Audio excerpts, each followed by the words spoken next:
Hello, viewers and YouTube creators and friends. Welcome to the channel. Vlog number 176. So now that my dream of riding 200 miles, the double century, is complete, just wanted to go over some thoughts now that it's complete.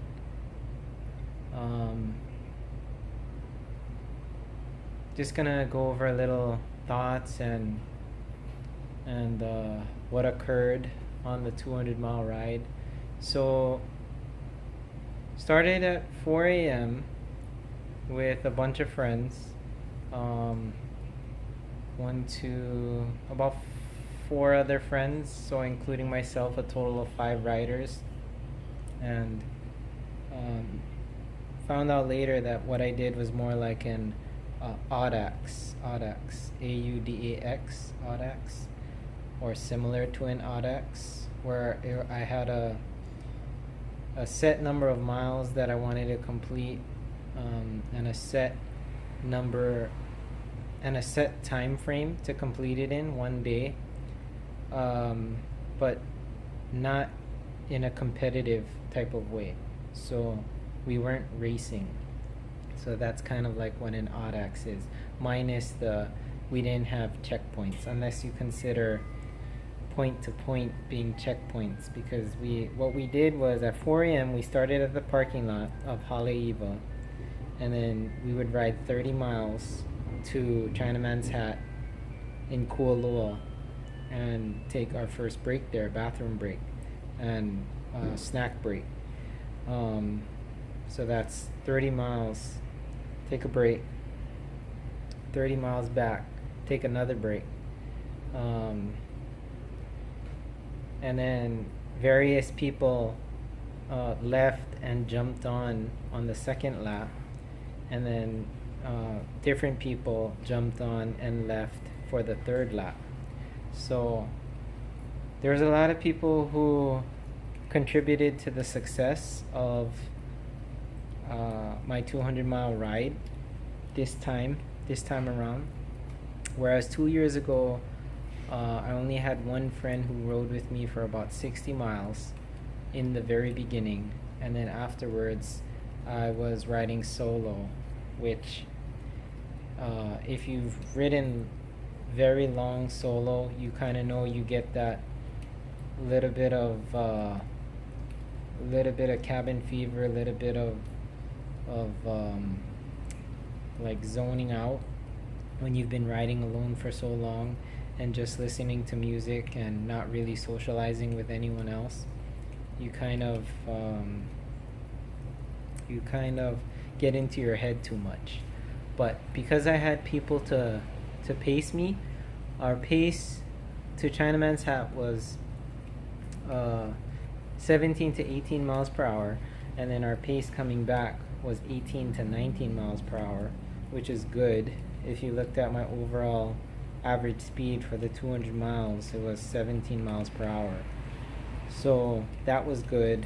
I had the adventure bags on my bike this time, so I could fill those up with food and a 3-liter bladder of water, hydration bladder, and then I filled that up with SOS packets as I needed, so that I would always stay hydrated.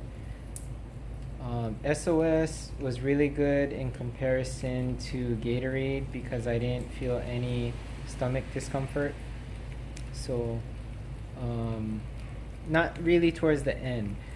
Towards the end, after 150 miles, that's when I started to get a little bit of stomach discomfort, but it was probably only because I took in a lot of sugar at that point, and I hadn't really eaten any real food besides rice and a little bit of seaweed. If you live in Hawaii, you know what a musubi is. It's basically spam, rice, and seaweed wrapping it. So I would just get rid of the spam and put soy sauce packets on it for the sodium, and that worked out really good. In all, the ride was about 11 hours and 40 minutes long. I used 28C tires for the whole ride, which was a lot more comfortable. I used a Specialized Power saddle, which was my most comfortable saddle I've ever ridden on. Of course, I did get hot spots, and I mean, with every saddle, if you're riding that long, you will get hot spots. You will have to fidget around in your saddle. If I did it again, I would probably slap on aero bars onto my road bike, just to have one more position, especially for those long straightaways. All in all, it was not a totally flat course. If you look at the elevation profile, I did have over 3,000 feet of climbing in those 200 miles.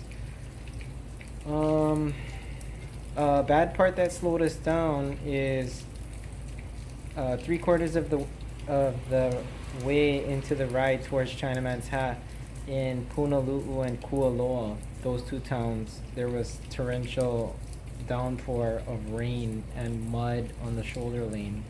So of course I couldn't bring out my camera and record in those areas. It was just too wet, too slippery, and too much rain. So another thing I brought was another pair of kit in my car, another pair of shoes, another pair of socks, and I also brought the neoprene shoe covers, and I also brought my big tube of chamois butter for the 100-mile mark, where I could, if I felt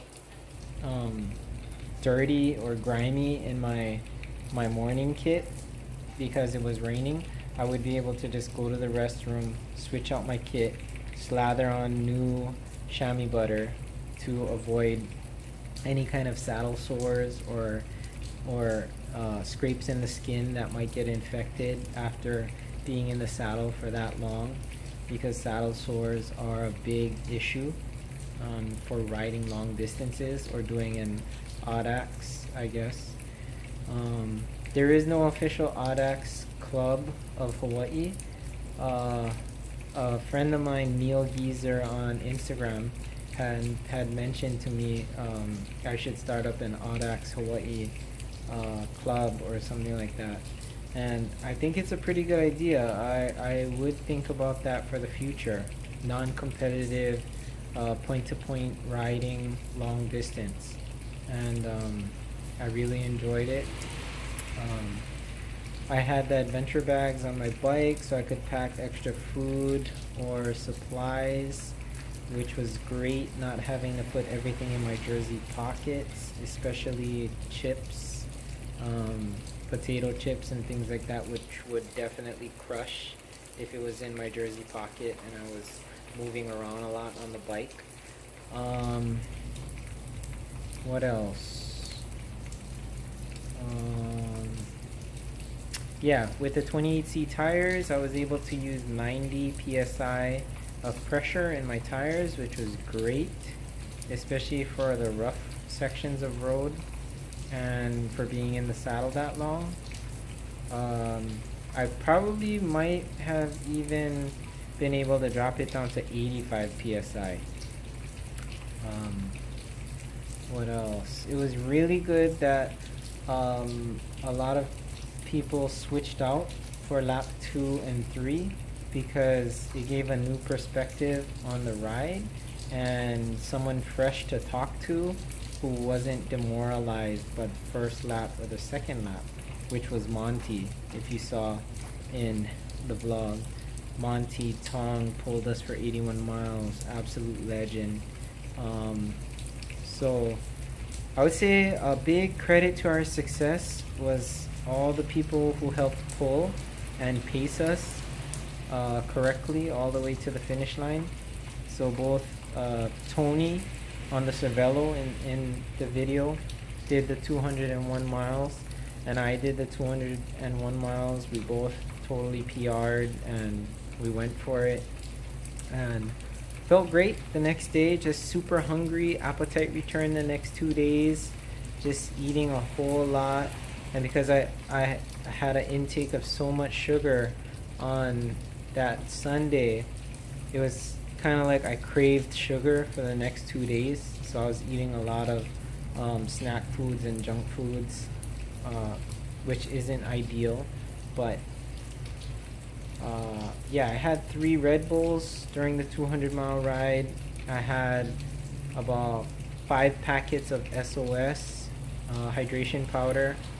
I had 2.5 Cliff Bars, 3 musubis, just the rice and seaweed, 4 packets of soy sauce, the single serving size.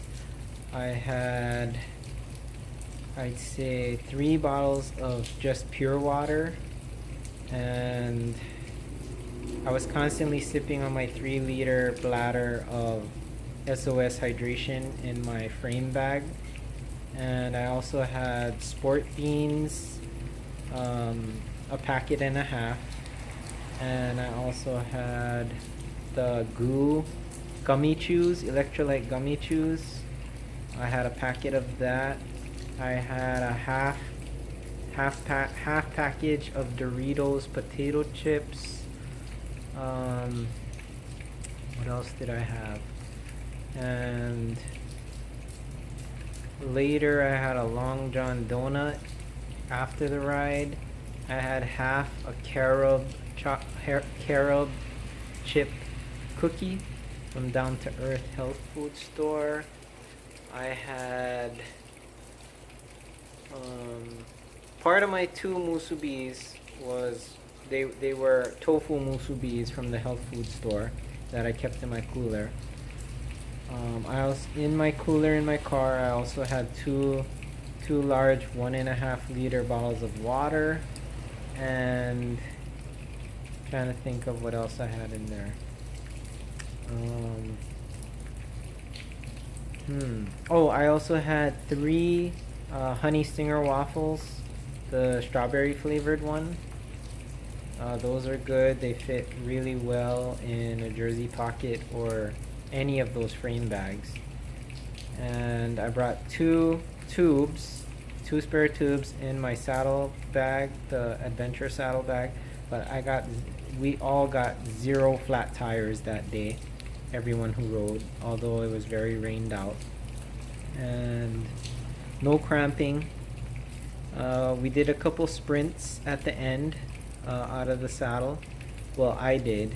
Everyone else just paced, but I enjoy sprinting, so I did a couple of sprints around the car, and I didn't feel any muscle pain, just sit bone pain, back buttock area pain where your buttocks touch the saddle, but definitely switching bibs at the 100-mile mark helped a lot, especially to relieve the pressure on the backside and the gooch, because different chamois are constructed differently, and having a totally brand new fresh chamois at the 100-mile mark to put on and wear was refreshing for the pressure relief and for the skin area on the gooch area and all that, just being serious.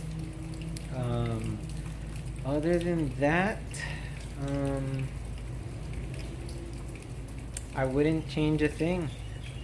I probably brought too much hydration and too much food on the first 2 laps, which I lightened the load into my car after the first 2 laps. What else? I probably should have put on more sunscreen on lap 2, but it was overcast anyway, so I didn't really get sunburned. I mean, I have the straight line right there from the sun to right there. But I didn't really get burned, just normal tan, nothing extreme. And I usually just put sunblock below my eyes because I tend to sweat a lot, and if I put sunblock on my forehead, drips into my eyes, and then my eyes get real painful and stingy. So I don't put sunblock on my forehead. And I had 3 cycling caps to switch out every lap, and that was good. So I could just put on a fresh cap, feel fresh again. The fresher you can feel if you're doing laps for 200 miles, I would say the better you would feel. And I would, yeah, like I said earlier, I would probably have put on aero bars to have one more position of comfort. Other than that, yeah, my carbon power saddle was a little bit stiff and a little bit less cushy than the expert version. So I would probably use the expert version if I would do the 200 again, which I have no desire to do 200 any further. That was pretty much a bucket list thing. Thank you for watching. Post your comments, questions down below. Please like the video. If you've ever done a 200-mile ride or even further, how did you do it, and was it totally unsupported like an AUDAX would be, where you're self-supported? Just like what I did for my 200 was totally self-supported. No sag wagon, no one following us in a car, just riding and repairing things on the fly. Yeah, thank you for watching as always, and have a great weekend, and happy Aloha Friday. Aloha.